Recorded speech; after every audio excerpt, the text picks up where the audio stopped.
जो आज हम लोग पढ़ने वाले हैं कूपी पक्व रसायन। देखो कूपी का मतलब होता है कांच की बोतल, पक्व का मतलब होता है पकाना, रसायन मतलब रस या रसायन। जिस रसायन को हम लोग कूपी में पकाते हैं उसे कूपी पक्व रसायन कहा जाता है। सिंपल भाषा में जिस रसायन को कूपी में पकाएं उसे कूपी पक्व रसायन कहते हैं। कूपी पक्व के भेद के कौन कौन से? सागंध और निर्गंध। सागंध मतलब जिसमें गंधक हो, जैसे कि रस सिंदूर हो गया। निर्गंध जिसमें गंधक ना हो, जैसे रस पुष्प हो गया। ठीक है।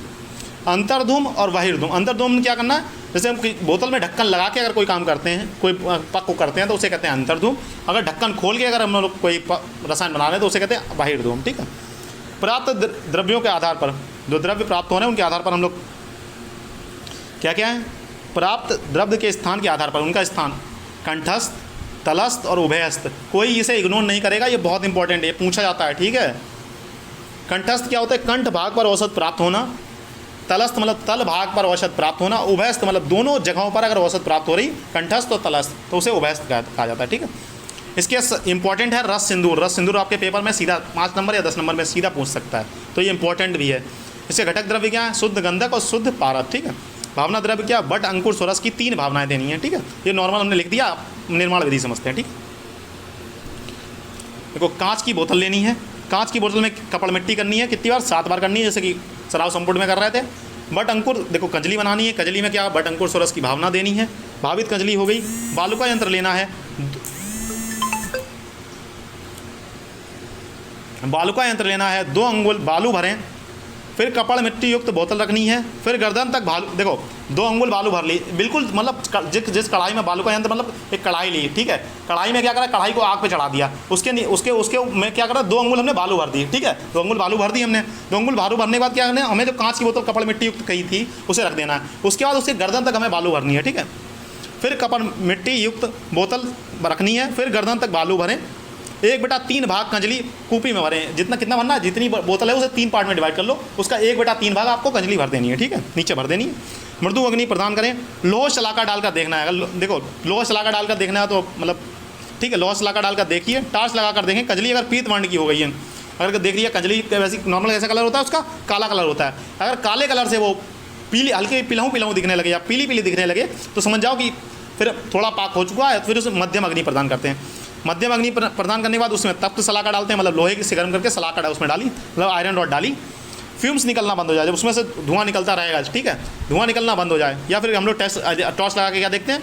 येलो कलर हो गया था ना, वो येलो कलर रेड कलर में चेंज हो जाए। या ताम्रपत्र उसके ऊपर रख के देखते हैं, तो ताम्रपत्र में क्या होना है? उसके ऊपर व्हाइट डॉट्स आ जाएं। ताम्रपत्र हमने रखा बोतल के ऊपर, उसके ऊपर व्हाइट डॉट्स आ जाएं। देखो आप ये वाला येलो कलर वाला याद करो, जो ज़्यादा इजी रहेगा, क्योंकि आपको पीतवर्ण याद कर चुके। पीत से रक्तवर्ण में चेंज हो जाए तो ठीक है। ठीक है। ये वाला आप याद करेंगे। सेकंड टेस्ट क्या है? ताम्रपत्र पर को कूपी पर के मुख पर रखकर उसमें अगर व्हाइट डॉट्स आ जाए तो समझ जाओ पक गई है। ठीक है। फिर कंपाउंड बन गया है। फिर ढक्कन लगानी है। ढक्कन लगाने के बाद 3 से 4 घंटे तीक्ष्ण अग्नि देनी है। ठीक है। पहले हमने मृदु अग्नि दी, फिर मध्यम अग्नि दी, अब तीक्ष्ण अग्नि दे रहे हैं। ठीक है। 3-4 घंटे आपने तीक्ष्ण अग्नि दी।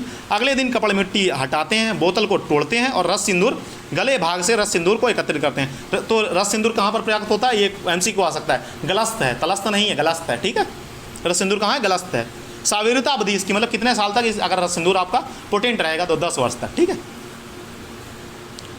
इसका दूसरा फॉर्मुलेशन पढ़ने वाला है रस कपूर। ठीक है। इसमें सिर्फ 2 ही फॉर्मुलेशन है। तो घटक द्रव्य क्या है इसका? शुद्ध पारद है, गंधका अम्ल है और सेंधव लवण है। ठीक है।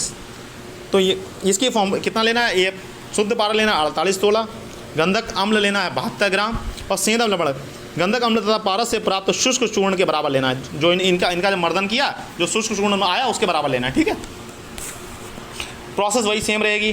कांच के पात्र में गंधक अम्ल प्लस पारद लें, अग्नि पर गर्म करें। ठीक है। पारद और गंधक ले रहे हैं, कजली बना ली, कजली को गर्म किया। जब दोनों आपस में मिल जाएं तब अग्नि से मिलाकर इस रेसिड्यू की सम भाग में सेंधव लवण मिलाएं। इस जो रेसिड्यू इकट्ठा हुआ उसमें क्या मिला? हमें सेंधव लवण मिला लिया। ठीक है। फिर मर्दन करते हैं।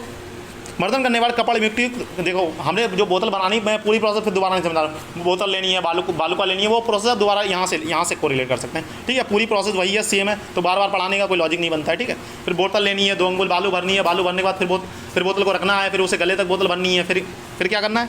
वो वाली प्रोसेस छोड़ दिए। ठीक है। सिंपल में समझाया। कपड़ मिट्टी कूपी में डालें, बालू का यंत्र में कूपी पाक करें। अब रक्त वर्ण की हो जाए तब कंपाउंड बन गया है।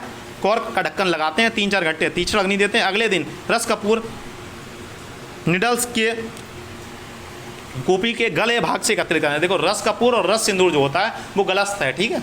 और कैसे प्राप्त करें, प्रोसेस यही है। देखो सब कुछ मिला लिया, यहाँ से ये प्रोसेस कंटिन्यू होगी, ठीक है। कहाँ से यहाँ से आपने भावित कंचली बना ली, यहाँ पर से ये प्रोसेस पूरी कंटिन्यू होगी। यहाँ पर मैंने शॉर्ट में लिखने की कोशिश की है, ठीक है। ये थोड़ा मतलब गलत, मतलब अगर इतना ये भी लिख देंगे तब भी चलेगा काम, ठीक है। अगर लेकिन अगर ये वाला लिखते हैं, ऊपर वाला जो प्रोसेस लिखा निर्माण विधि, देखो आपने ये लिए, देखो पारा ले लिया, गंधक अम्ल ले लिया, फिर 7 बार कपड़ मिट्टी कर ली, इसे बटन को, इसमें कौन सी भावना द्रव्य था, भावना द्रव्य अगर कोई नहीं है तो कांजी ले लेते हैं, ठीक है। कांजी या जल ले लिया, फिर हमने क्या 2 अंगुल बालू भरी, ये पूरा प्रोसेस यहाँ से यहाँ तक रिपीट करेंगे, ठीक है इसमें, ठीक है।